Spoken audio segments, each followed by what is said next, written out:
Laura, lovely to see you. Nice to see you. All okay? All good, thank you. Where's the big man? He's in the corner here. Shall we go and have a chat to him? Now, he looks as if he's having a little snooze. He's having a little snooze, yeah. Oh, look, he's heard your voice. And He's actually not very sociable in the stable. He was thinking of coming Come over. Talk me through your relationship with him, because it's obviously on record that he has, would you describe him as your career-making horse? Well, he's my horse of a lifetime, yeah. He's kind of what he's done for my career is unbelievable, really. The places that we've gone to and the things that he's done are just beyond my wildest dreams. So you're obviously talking about Olympics there, and my first 5-star win, badminton 5-star win, 2 Olympic gold medals and an individual bronze, so he's pretty special. When did you start with him? How old was, actually, didn't you and Yogi bring him up to me? Or I think you did. Yeah, I think so. 5-year-old or something like that? No, well, so I bought him when he was 7. Okay. He'd show jumped before, so he... In this country? No, in Germany. Okay.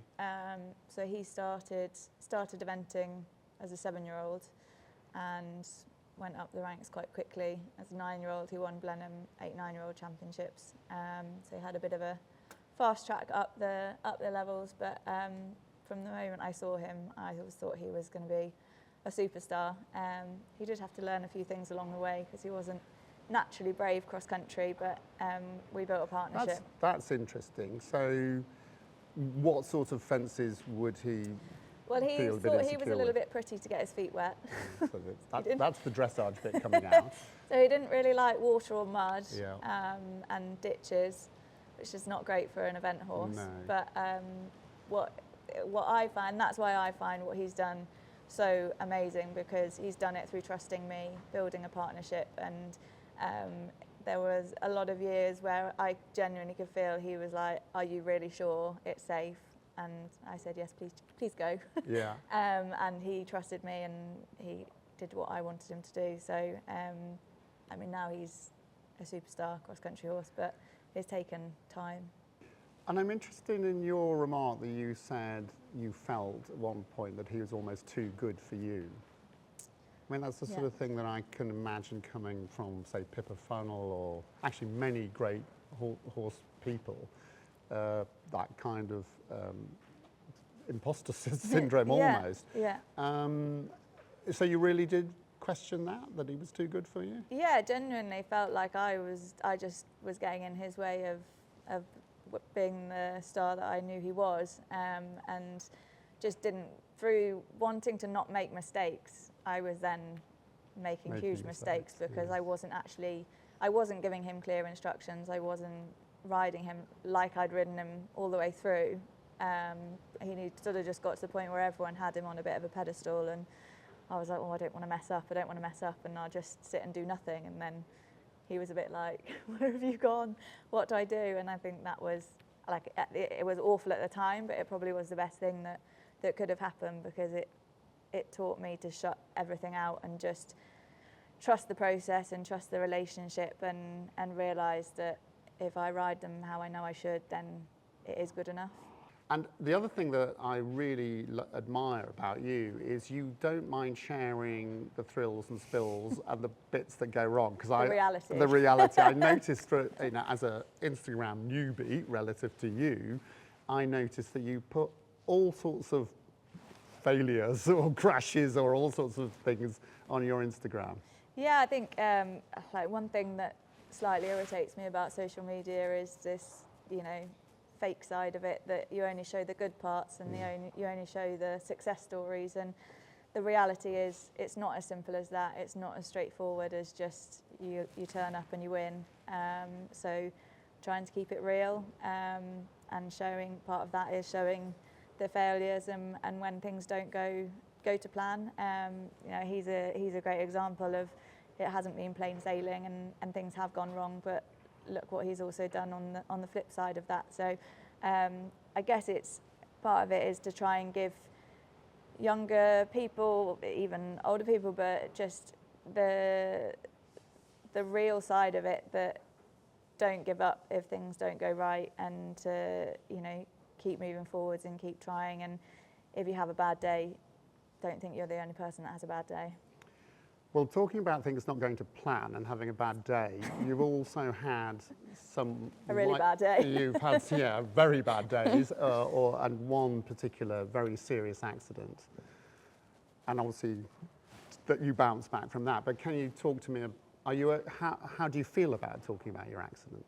Oh yeah, it doesn't bother me at all, because I think the biggest thing for me was I don't remember anything about the day. And so for me, it's almost like it didn't really happen. For everyone else, all my friends and family, I'd say they'd rather not talk about it, because it was a pretty traumatic time for them. I was in a coma for a week, and they didn't know what I was going to be like or if I came around from that. So, you know, for them it was hell on earth. But for me, I kind of woke up, and the first question I asked was, when can I get back on a horse? And they all were like, she's really not right in the head. She's still not right. She's still not right. And I was absolutely adamant that I was just going to walk out and get straight back on.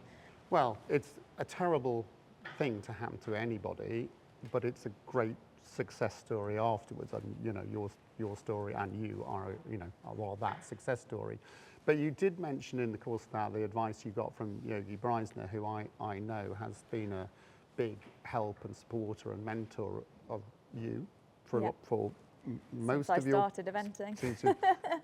And still comes and helps? Or, yeah, he's been just the most amazing person to have around through everything. The good days, the bad days, the wobbles, the what do I do, how do I go about all these things. And yeah, he's been part of my career literally since I started eventing. He helped me at the Pony Europeans back in 2005, so 20 years ago now. So lucky to have such a wise and sensible, you know, and mentor. I just know he's always there at the end of the phone if ever I need to ask him anything. And he's just been amazing. And talking about amazing partnerships and relationships, D&H. So you've been with D&H for a long time, not as long as me. Ask me how long. How long have you been 40 with D&H? years at least. Well, I can't top that because I'm not 40 yet. I'm only just 40, by the way. Obviously. Yeah. But, you know, for us all, nutrition is, you know, the fuel that these horses run on. Yeah.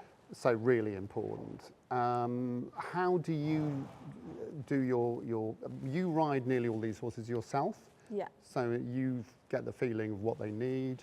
Talk us through the sort of nutritionist side of how you run your yard here. So we have tried to keep it very simple, really.